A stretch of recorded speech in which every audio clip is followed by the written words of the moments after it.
So we have 5 really cool designs from Joker knives. I'm sure quite a few of you are familiar with them. I honestly wasn't too familiar with them till recently, and basically why I have 5 Joker knives. I was interested in them. It's my birthday coming up. I was like, these are cool knives. I'm gonna send a message to Joker and see if they would let me review one knife. And you know, I said, these models are interesting, and you know, if you're willing to, I'll do a review on your knife because I would like to take a look at it. They ended up sending me a box of 5 knives, so I'm pretty stoked. Thank you for that. Happy birthday to me. And you guys get to see 5 of these knives demonstrated and what I enjoy about them, because I think they're cool knives and worth taking a look at them. First knife in the lineup, they all come in boxes, just in case you were wondering. In the boxes you get a little ferro rod scraper too, and some of them have paracord, so those are nice bonuses. This is the Joker Nomad. This is the big boy of the bunch. It's kind of like a stainless steel Becker BK2, 5mm thick, N695 steel. You got micarta, green micarta with red liners. I really like the style of this knife. This knife is really cool. Yeah, leather sheath, ferro rod, all of these come similar. Next up, we got the Nessmuk. Design with, staghorn. That's something I would not normally choose. I'm kind of thankful that they sent it to me because it's a really unique knife. All of them came with, you know, some lashing on the end. I tied it off in knots because I don't like big loops. I like the pinky lanyard style, which I'll show when I'm actually demonstrating. This was made from authentic deer staff using traditional methods, a little card. So that's what that handle is made out of. That's a super unique looking knife. This actually is my wife's favorite. When I showed them, she thought that was super cool, and a knife that I don't really have. Next up, this is the Nordico. A nice little companion knife with beautiful curly birch, 14C28N. Nessmuk is also 14C28N. Nice leather sheath with curly birch ferro rod to match. Like, that's super cool. I love how they, you know, put effort into their ferro rod handles. That with the liner in it, you know, that's extra work that you don't get from many companies. Next up, we have the Campero. I really like this design.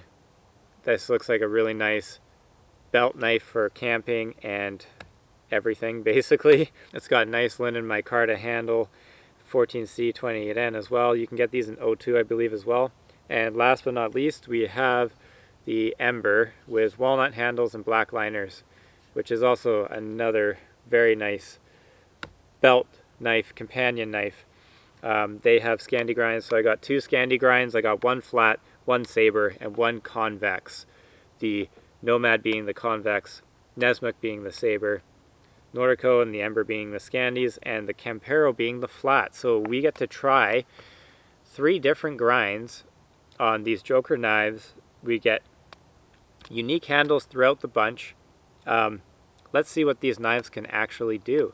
So I'm going to go over these knives in a little bit more detail, and I will be showing off some of their capabilities, and then we'll come to a conclusion at the end of it, and maybe I can give you some recommendations on which one I think is good for you, what tasks they accomplish, and whether or not I actually enjoy the knife itself, because they might look pretty, but they might suck. So let's make sure they don't suck. First up, we got the Campero. I think this is a great overall camping knife. You got 3.7mm thickness with roughly a blade length of just under 4 inches. I think it's like 3.75-ish cutting edge. Nice flat grind, very beautiful linen micarta handles. The handle is very nice and rounded. It's very neutral in the hands. You could comfortably hold it in lots of different positions. This would make a really great camping belt knife if you got an axe on you. Yeah, all-rounder. Very beautiful. Came with a leather lanyard. You got a lanyard tube. Black liners. Kind of like a clip point blade style. Very nice design. I don't think I would change anything on this design. I think this is a very beautiful knife. Having that 14C28N, that's a good budget steel for just general camp stuff. 14C28N has good Edge retention, decent edge retention, still a budget steel, but it's a good stainless steel option. I don't think I would change a thing on this one at first glance. We'll see how it performs. Next smallest knife on this list is the Nordico. It's got very beautiful curly birch handles with black liners. Very neutral handle. It's got this guard up front here that looks like a triangle. I'm not sure about that. I'm not sure if I will like that or not. I think I might modify it. I might grind it down and put a sharpening choil on this knife. From first glance, I just feel like this is a nice project to do, because this is one of the prettier knives in my opinion. I'm a sucker for curly birch. Came with a leather lanyard, and it's got a Scandi grind, 3.7 mil thick, which is a bit thick for a Scandi, just a bit, but we'll see how it performs. It does feel nice and balanced, right behind that front pin. Next up on the list you have the Ember. This is a good looking knife. It's got the walnut scales if you like wood. This is a nice looking walnut. It's not the Condor walnut. Nice and sanded and round. It's got a little bit of a sharp edge right at the front here. I think all of them do.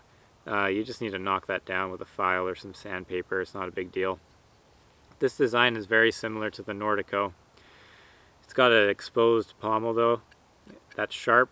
You could definitely scrape something with it or crush something. You could use that, I guess.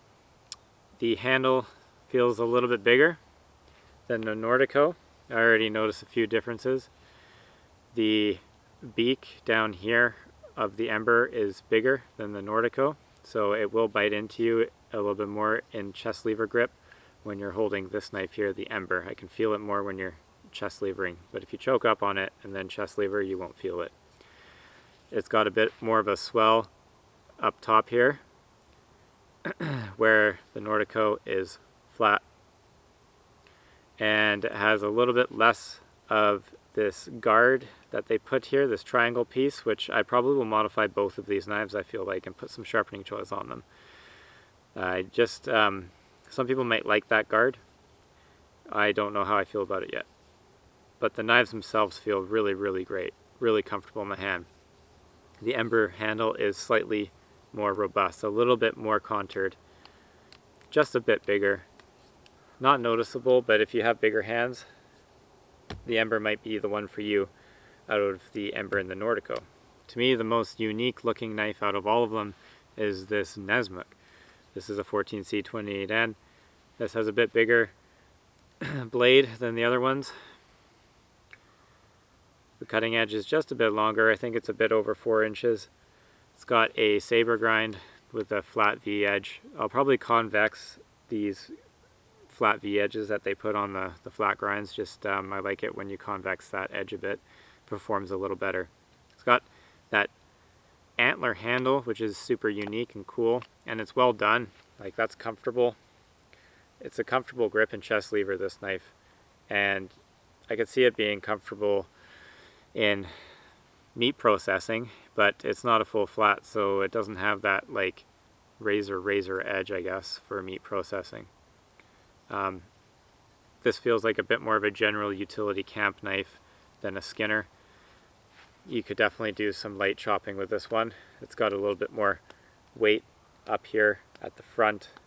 The batani might not be as good. We'll see how that goes, but you could definitely do some light chopping with this one to take some limbs off of a little tree or little branches. You can light chop with all of these ones because I put tied off the lanyards into pinky lanyards by putting some knots on them. I just put my pinky through there, and then I can chop even with the small knives. Just light chopping to knock off little limbs if I don't feel like reaching for my axe. It's something I must be able to do with my belt knives. I don't like belt knives that you are unable to do light chopping with. It doesn't mean I'm chopping down trees with them or branches, but it's very useful when you're building camps to be able to knock off a few limbs off of a bigger pole with your knife. So hopefully these knives are capable of that. Last but definitely not least is the Joker Nomad. This one is a cool knife. This is a bit more on that kind of survival belt knife. Look at the balance on that one. It's right on that pin. I can get it to balance perfectly. Like, this feels like a really well balanced knife. As soon as I picked it up, it just felt like it wanted to, as I nearly drop it. When I first picked this up, this is a really well balanced knife. The handle is nice and hefty. It's right on that front pin. It's got a really, really nice handle. It feels probably, it's a bit more robust than all the other handles. I think it's a bit thicker than the Ember and the other ones. And it's just got that like good feel. It's got good room, so if you have bigger hands, like there's enough room on there for you. You could definitely choke back here on the beak part at the back. Put that lanyard finger in there. Hold on to that, and you could do some more aggressive chopping with this guy. We're coming in at 5 inches total length, 5 mil thick. I really like those red liners. The green micarta is super nice. I'm a fan of micarta. It's a bit more robust than wood handles. Wood handles can peel off your knife scales. I've had it happen before. If you get them wet, and it's very wet on Vancouver Island, so that's the one thing I don't like about wood handles, is they can swell, where the micarta tends not to. I haven't had an issue with micarta or G10, so we'll see whether the bone, I don't know, I don't think the bone should swell. This Nomad has an exposed pommel at the end, just like the Ember, which you could do some scraping with or some hammering with. All the danglers got the 2 pops, whatever you call those, to quickly release onto your belt. I do like that function. I use it a lot on the Nieto Terrano, and the Nomad has the belt loop where it comes off like that. But all these sheaths do have eyelets, so you could still run some paracord, but there is a chance that you could clip that off and have it float away on you or something. If you are swimming. I don't know. Alright, now that I've played with these guys, let's give them a little edge. Inspect the edge. No damage on the Nomad at all. The Nessmuk, I don't recommend doing this. I'm just seeing if there's no damage on the Nessmuk. The Ember,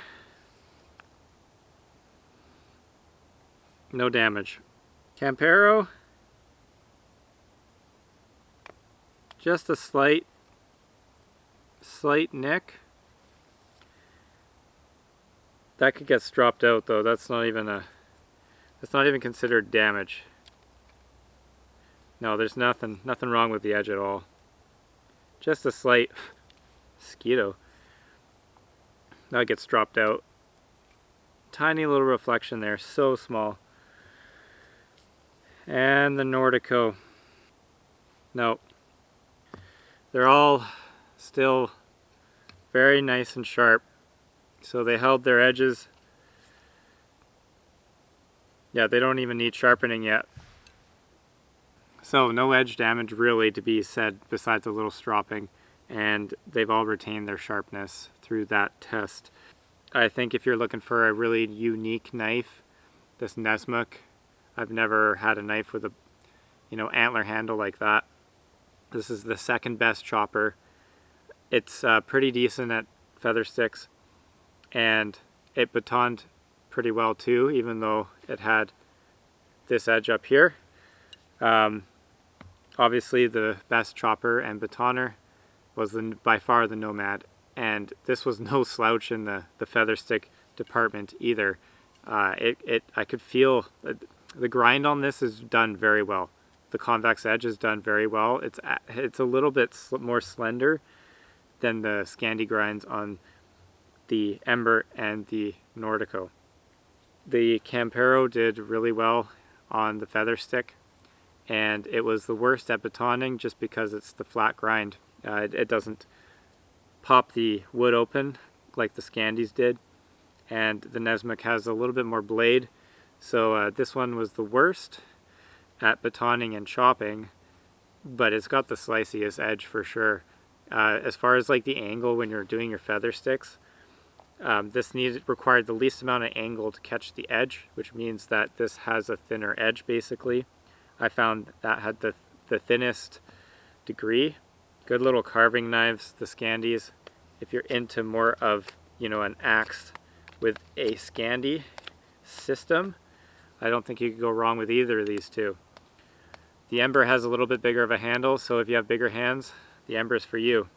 If you like just a little, it's not that much smaller, but it's a little bit smaller. This one's for you. It's got just a little bit more of a Puko style handle. I will be modding these two for sure. The guards, I just don't aesthetically like them, and I would like to choke up on them a bit more so I could get better feather sticks out of them. The angles are a little steep. I would like a higher Scandi grind on them, and I think they would perform just a little bit better on the wood, but they did really well batoning, even the small Nordico. As far as the chopping went, obviously the Nomad is king, Nessmuk is second. You know, the Ember's got a little bit more weight, third. These two are kind of similar. This is my wife's favorite, and this is the most unique. If you're kind of sick of the traditional Scandi grind knives, the Nessmuk, you can't really go wrong. The Ember, it's just kind of like your traditional bushcraft knife, carving knife. You can't go wrong with that style. It's really nice handle. I can't say enough about it. I think the liners, the stock thickness, make it nice and full to grab onto. It's got a little bit more filler here, exposed pommel. If you really like it, you can use it for, I don't know what you'd use that for, smashing things. And if you are into the more slender Puko Scandis, the Nordico is kind of that in-between knife. So here are some of my thoughts. If I really only had to choose one of these knives, I think the Nomad impressed me the most. I was the most shocked by this knife here. It would definitely be my first choice out of these guys. The Campero would probably be my second choice. I think they're flawless designs, to be honest. I don't think they can be improved. The two Scandis, I would just change the guard on them and put a sharpening choil. I think the Nessmuk is the most unique. And if you're tired of the traditional, like this would be a great belt knife too. It can do everything decent, you know, light chopping, light batoning, feather sticks, and camp work as far as, you know, chopping go. As far as, you know, if you wanted to cut a cucumber, these two would be the first choice. You know, you want to cut a tomato and a cucumber, it's these two, then the Nomad, and then these guys. Anyways, I really hoped you liked this kind of unboxing demo review of 5 amazing Joker knives. Thank you, Joker, for sending me these knives. I really only thought you would send me one, and you sent me 5. So I will be using these on my trips, and I can tell you I'll probably do a survival video with the Nomad. So that's going to be, I'm looking forward to that. I'm already planning it in my head. These guys will be, you know, featured in the bushcraft cookouts and stuff. And these guys they're all going to be featured. I really like them all. They have decent steel on them. I mean, I can't really say anything negative too much about it, except they're great value. Go pick a Joker knife up and just choose your most favorite style. And I don't think you can make a wrong choice, to be honest. Anyways, this is Dave from BC Bushcraft and Survival. Please comment, like, and subscribe. Give the thumbs up. Notify. More videos coming. See you on the next one.